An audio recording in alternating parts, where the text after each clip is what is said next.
क्या आपने कभी सोचा है कि अगर आप में बिजनेस करने की थोड़ी सी भी सोच है, बस तो आप इजीली 1000 करोड़ की कंपनी खड़ी कर सकते हो। नो सीरियसली, मैं मजाक नहीं कर रहा। आज की ये छोटी सी केस स्टडी और उसके लेसन्स जो हमें MBA लेवल में हमारे कॉलेज में पढ़ाए जाते हैं, is gonna totally blow your mind. और ये केस स्टडी आपके शायद बहुत सारे रुपए भी बचा सकता है आपके फ्यूचर बिजनेस में, बिकॉज उन सारी स्ट्रैटेजीज को एकदम सिंप्लीफाई करके मैं बताने की भरपूर कोशिश करूंगा। एंड डू यू नो कि आप जीत सकते हो इस वीडियो के 50% of earnings every month, about which we'll talk at the end of this video. And इस केस स्टडी के रिसर्च के सेकेंडरी रिसोर्सेज आपको हमारे डिस्क्रिप्शन में मिल जाएंगे। एक ऐसी इंडस्ट्री जो देखने में काफी मामूली लगती है, but when I saw the statistics I was totally shocked. It's freaking more than $13 billion industry, growing at the rate of 7.7% CAGR, that means compounded annual growth rate. ऐसी इंडस्ट्री जिसके बिना हमारी बचपन बिल्कुल ही अधूरी थी, और जहां शायद मेरे जैसे मिलियनर्स ने अप्सरा और नटराज के अलावा कोई और ब्रांड यूज नहीं किया होगा, वहीं उसी इंडस्ट्री में डोम्स ने आग की तरह आगे तबाही मचा दी। लेकिन इसके पीछे की स्ट्रैटेजी काफी कैलकुलेटेड है। So let me take this privilege to show you all those important strategies जिससे आप अपने किसी भी बिजनेस में इम्प्लीमेंट करके इनकी तरह 1000 करोड़ तक पहुंच सकते हैं। Myself, Veer, not a business coach but a MBA in marketing grad, welcome you all to this mind-blowing case study of DOMS. To simplify, मैंने इस वीडियो को डिफरेंट चैप्टर्स में डिवाइड किया है जो आप अपने स्क्रीन से नेविगेट कर सकते हो।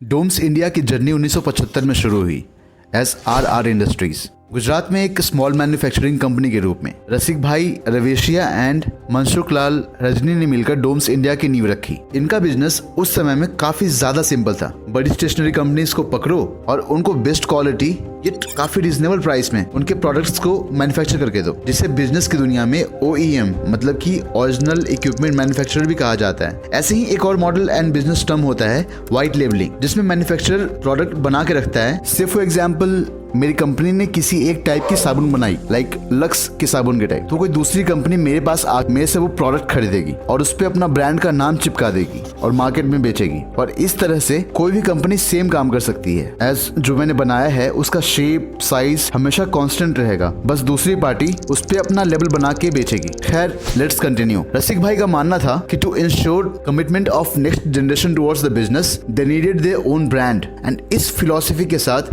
ही started working towards it in 2001, but unfortunately he passed away in 2002, and 24 साल की उम्र में उनके बेटे मिस्टर संतोष रवेसिया ने बिजनेस की कमान संभाली। और 2008 में Santosh launched Doms with a focus on major 3 product lines: pencils, erasers and sharpeners। और उन्होंने सबसे हार्डेस्ट मार्केट कर्नाटका में इसे लॉन्च करने का सोचा as a pilot project, the people of which were known for brand loyalty and consciousness। इनका मानना था कि if he was able to crack this market, वो इंडिया में कहीं भी इजीली ऑपरेट कर सकते थे। Just to let you know कि बिजनेस को सक्सेसफुल खड़ा या उसके न्यू रखने का सबसे बढ़िया एंड वेरीफाइड तरीका होता है टेस्ट मार्केटिंग, जिसमें कोई भी कंपनी से फॉर एग्जाम्पल पल्स कैंडी एक छोटे से मार्केट में फॉर एग्जाम्पल गुजरात के गांधीनगर में लॉन्च करती है, एंड वहां के फीडबैक्स एंड कंज्यूमर के बिहेवियर को एनालाइज करके प्रोडक्ट को और इंप्रूव करती है, और फाइनल रिवीजन्स के बाद अगल बगल सारे रीजन्स में एक्सपैंड करती है। And also this was one of the biggest reason for Pulse candies success. Moving forward in the story, south में उनके प्रोडक्ट के स्ट्रॉन्ग एक्सेप्टेंस के बाद Doms India expanded its reach to northern and western India, जो कि अभी के समय में उनकी लार्जेस्ट मार्केट है with over 4500 channel partners and 10,000 retail points. Doms India has firmly established itself in the Indian stationery markets.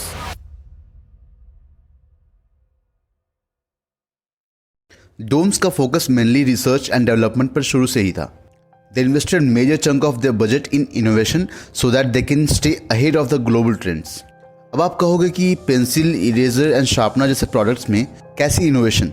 Pencil तो सिंपल ग्रेफाइट और वुडन पीस को मिला के बनती है, और इरेजर एंड शार्पनर के तो कन्वेंशनल टाइप्स ही हो सकते हैं। तो चलिए देख लेते हैं। डोम्स ने मार्केट रिसर्च पर ध्यान जोर शोर से दिया and found out that there is a problem of the grip जो बच्चों को दर्द देती है। और ऐसा तो आपके साथ क्या, मेरे साथ भी अक्सर हुआ करता था कि लिखते लिखते पेंसिल टूट गई एंड सारा मूड वहीं पर खराब हो जाता था। तो ये तो बस 2 फाइंडिंग्स थी। डोम्स ने अपने रिसर्च के बाद इन मेजर फैक्टर्स में इनोवेट किया। Number 1, they started making eco friendly products. उन्होंने पेंसिल्स इंट्रोड्यूस किए जो रिसाइकल पेपर से बने थे, इरेजर्स नेचुरल मटेरियल से बने थे और पैकेजिंग मटेरियल्स ऐसे बनाए जो कि बायोडिग्रेडेबल थे। इसके बहुत सारे फायदे मिले। एक तो लोगों के दिमाग में इन्होंने अपनी पोजीशनिंग अलग की बाकी सारे ब्रांड से, और ऐसे इनिशिएटिव से डोम्स को भर भर की पब्लिसिटी मिली और जो लोग थोड़े बहुत भी नेचर कॉन्शियस थे वो अब डोम्स से जुड़ने लगे।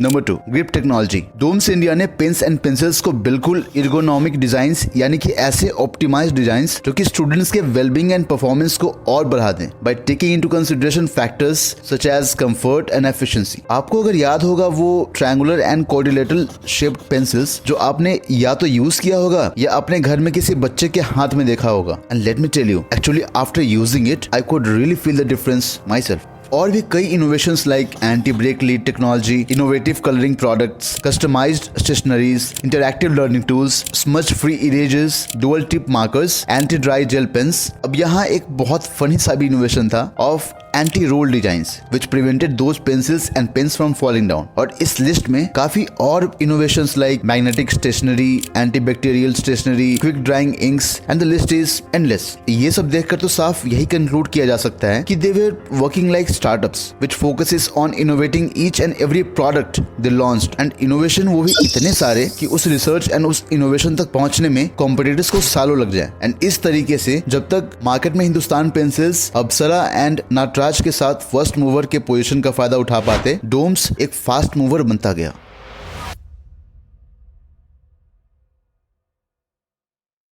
And did you know कि Doms India is now on a verge of crossing revenue of 1,000 crores, beating most dominating stationery companies like Apsara, Natras and Camlin। And this all happened by being customer and product focused। Just to give you some insights, India में mainly 4 families हैं जो इस पूरी industry को control करती है। पहला है Hindustan pencils, who owns Nataraj and Apsara with the largest manufacturing unit making 8 million pencils a day। फिर आते हैं डांडेकर्स जो कोकुयो कैमलिन को कंट्रोल करते हैं। और फिर आते हैं ढनकानी फैमिली जो अगेन बेसिकली एक OEM यानी कि ओरिजिनल इक्विपमेंट मैन्युफैक्चरर हैं जो मेजर ब्रांड्स के लिए पेंसिल्स मैन्युफैक्चर करते हैं। और आखिर में आते हैं mister Santosh Raveshia and his family जो डॉम्स को चलाते हैं। ये पूरे इंडिया की stationery market is about 4,000 crore, लेकिन pencils are a commoditised product और इसी के कारण बड़े बड़े कंपनीज की हालत खराब हो गई है। You will be very shock to know that Hindustan Pencils की प्रॉफिट 2015 में 9 करोड़ से गिरकर अराउंड बस 1 करोड़ ही रह गई थी इन 2018। लेकिन कैमलिन की प्रॉफिट 4.9 करोड़ से बढ़कर इसी समय में 9.8 करोड़ हो गई। लेकिन डॉम्स ने इन सब को पछाड़ दिया as the profit jump from just 13 crore in 2014 to 26 crore in 2017। And उससे भी हैरानी की बात यह है कि they have been growing at the rate of 20% CAGR since then. जहां हिंदुस्तान पेंसिल्स के दोनों ब्रांड्स नाटराज एंड अप्सरा ने मिलकर 500 करोड़ का रेवेन्यू किया, वहीं डॉम्स अकेले ने 700 करोड़ का रेवेन्यू जनरेट किया। वहीं कैमलिन ने 500 करोड़ और ढनकानीज ने 300 करोड़। और अगर प्री कोविड लेवल से कंपेयर करें तो they have seen 60% growth if compare to pre covid level of 2020। Enough of the insights to bring glitter in your eyes। लेकिन ever this question popped up in your mind that despite of big pockets, why companies like Hindustan Pencils and Camlin could not beat in the innovations that DOMS had? Well, यहीं पर आती है the principle of collaboration and partnership। 2012 में DOMS partnered with an Italian giant Fila, which produces writing instruments and were leaders in the fine art business back then। और ये partnership DOMS के लिए एक वरदान साबित हुआ जिसने DOMS को टेक्नोलॉजिकली स्ट्रॉन्ग तो बनाया ही एंड साथ ही साथ इंटरनेशनल स्टैंडर्ड की क्वालिटी को मेंटेन करने में मदद भी की।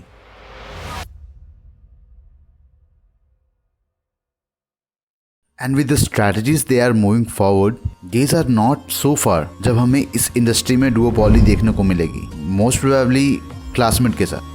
इतना सब तो देख लिया हमने, अब बस इस पूरे बिजनेस लेसन्स के साथ साथ मार्केटिंग टर्म्स में से डिकोड भी करते हैं जिससे आपको अपने बिजनेस या फिर केस स्टडी के लिए हेल्प मिल जाएगी। किसी भी बिजनेस को शुरू करने से पहले हमें सबसे पहले STP यानी कि सेगमेंटेशन, टारगेटिंग एंड पोजिशनिंग पर ध्यान देना चाहिए, जिससे हमें अपने प्रोडक्ट्स एंड ब्रांड को मार्केट में कैसे रखना है एंड किसके सामने रखना है क्लियरली पता चल जाता है। So talking about segmentation of Doms India, they have segmented themselves geographically with pan India presence with a strong presence in northern and western India, which are their largest markets।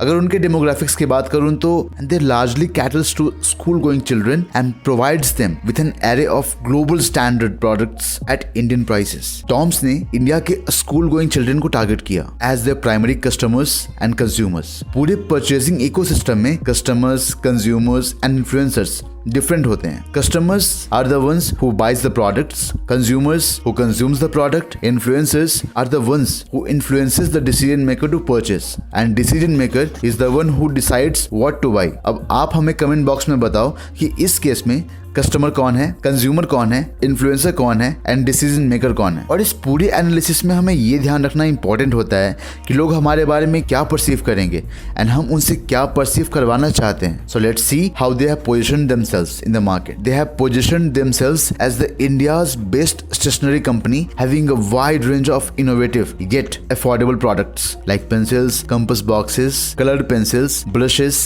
notebooks, markers and many more. They have also created a mascot called Domi to represent a modern generation, sharp, quick, tech savvy and very tuned into the modern world. Now talking about their 4 P's which are product, place, price and promotion. अगर आपने मेरे पिछले videos देखे होंगे तो आपको पता होगा कि ये 4 P's किसी भी मार्केटिंग प्लान का सबसे इंपॉर्टेंट हिस्सा होता है। Where you can define what is the product, where it can or needs to be sold, at what price and it will be promoted via which medium. Talking about the product, Doms के पास सारे occasions के लिए stationery range है, right from school to art and from hobby to office, having products like pencils and accessories, drawing and coloring pencils, crayons, all pastels, acrylics, brushes, watercolors, paint brushes, markers, instrument boxes, notebooks and even gift boxes for every ages. Talking about the pricing, Doms India के products mid-priced segment में priced हैं, if we consider average of all the prices of all the products. अरे वो कहते हैं ना कि अगर सुंदर शहर बसाना हो तो पहले शहर बसाना इंपॉर्टेंट होता है, उसकी बेसिक फैसिलिटीज स्ट्रॉन्ग करनी होती है, फिर उसके बाद वो गुजरात तो क्या सिंगापुर भी बनाया जा सकता है। डॉम्स ने इनिशियली कॉम्पिटिटिव प्राइसिंग रखी to stay in the market and उसके बाद पेनिट्रेशन प्राइसिंग मेथड से increased their market share and very slowly added premium pricing methods to increase revenues. अब आई नो कि आपको ये थोड़े से टर्म्स प्रॉब्लम दे रहे होंगे, तो बता दूं कि there are several kind of pricing methods जो कंपनीज यूज करती हैं to function in the market. आप चाहें तो स्क्रीन पॉज करके थोड़ा सा रीड कर सकते हैं। अगर प्लेस की बात करूं तो डॉम्स इंडिया हाइब्रिड मॉडल में ऑपरेट करती है, D2C, B2C and B2B। D2C मतलब कि डायरेक्ट टू कंज्यूमर, B2C मतलब कि बिजनेस टू कंज्यूमर, B2B मतलब कि बिजनेस टू बिजनेस। D2C में वो सारे एप्रोप्रिएट ई कॉमर्स प्लेटफॉर्म्स और अपने वेबसाइट के थ्रू बेचते हैं and in B2C model they have pan India presence with strong presence in northern and western India as their biggest markets. They have over 4500 channel partners and over 10,000 retail points जिसके through वो अपने सारे products को बेचते हैं। जैसे हर छत बहुत सारे पिलर से बनता है, वैसे इन D2C के भी 3 पिलर्स होते हैं, platform, portfolio and geography. And Doms ने प्लेटफॉर्म एंड पोर्टफोलियो पर ऑलमोस्ट मास्टरी कर ली है। अब they are focusing on geography as well. Doms India के सक्सेसफुल होने के पीछे उनकी प्रमोशन स्ट्रेटजी काफी इंपॉर्टेंट रही है। अब एक सिंपल सा फॉर्मूला है कि अगर आपको अपने बारे में किसी को भी बताना है या फिर यूं कहें कि अपनी ब्रांड बनानी है, तो जिन लोगों के सामने इफेक्टिवली बताना है उन्हें हर जगह आपकी ही बातें सुनाई देनी चाहिए एंड ये स्ट्रेटजी हर कंपनी यूज करती है, but this was missing in all of their competitors. Doms ने ना ही सिर्फ ऑफलाइन मार्केट के लिए अबव द लाइन मार्केटिंग की, बल्कि कई सारे related events, shows and contests करवाए। They created a mascot called Dommy, जैसा हमने कुछ देर पहले देखा, and this help them in building a community of modern school going children. और मैस्कॉट की स्ट्रेटजी काफी पुरानी है, जिसे even companies like McD and Burger King ने भी यूज किया है। किसी भी ब्रांड की बेस्ट प्रमोशन स्ट्रेटजी होती है वर्ड ऑफ माउथ प्रमोशन, जब लोग खुद से आपके ब्रांड के बारे में प्रमोट करें। And Doms did that by making the shape of their pencil triangular and it smelled a bit sweet, जिसने एक यूनिक एंड ब्रैग वर्दी एक्सपीरियंस क्रिएट किया फॉर किड्स। मतलब कि बच्चे डॉम्स की पेंसिल को यूज करके खुद को बहुत स्पेशल फील करने लगे थे। और सबसे बेस्ट स्ट्रैटेजी जो डॉम्स ने अपनाया वो था स्ट्रॉन्ग सोशल मीडिया स्ट्रैटेजी, जिसमें ना ही सिर्फ यूजफुल कंटेंट पोस्ट करके लोगों का ट्रस्ट जीता, बल्कि इन एक्टिविटीज ने एक कम्युनिटी का भी सेंस दिया। And then by onboarding art और calligraphy influencers and through so many shareable social media campaigns, उन्होंने ऑनलाइन में हर जगह खुद को को अच्छे से एक डोमिनेटिंग प्रेजेंस दिलवा दी। And see what happened as a result of this. अगर आप नोटिस करोगे तो उन्होंने अपने कॉम्पिटिटर्स के सारे वीक पॉइंट्स पर अटैक करके अपने आप को लोगों के दिमाग में हर तरीके से घेर कर एक स्ट्रॉन्ग ब्रांड बना दिया। एंड डू यू नो कि डॉम्स ने इंडस्ट्रियल विजिट प्रोग्राम भी लॉन्च किया, जिसमें स्कूल्स एंड कॉलेजेस को उनके प्रोडक्शन हाउस को विजिट करने का मौका मिलता था। और जब मैं इस चैनल को मॉडिफाई कर रहा था तो आई रियलाइज्ड कि बिजनेस नॉलेज इज समथिंग जिसे बहुत ज्यादा लोग कैश इन कर रहे हैं कोर्सेज बेचकर। And this is why we team north came up with this program, जहां पर instead of asking people to pay for this knowledge, we will give away 50% of the ad earnings from the every video till 10,000 subscribers to top 10 valuable feedbacks जो हमें comment box में मिलेंगे हर महीने। Although we are not monetized yet, and just to reach to that level, we need your support in reaching monetization level. So help us by subscribing to our channel only if you liked the video, so that we being MBA in marketing can help you in each possible way. Your feedback is very important to us. See you in the next video.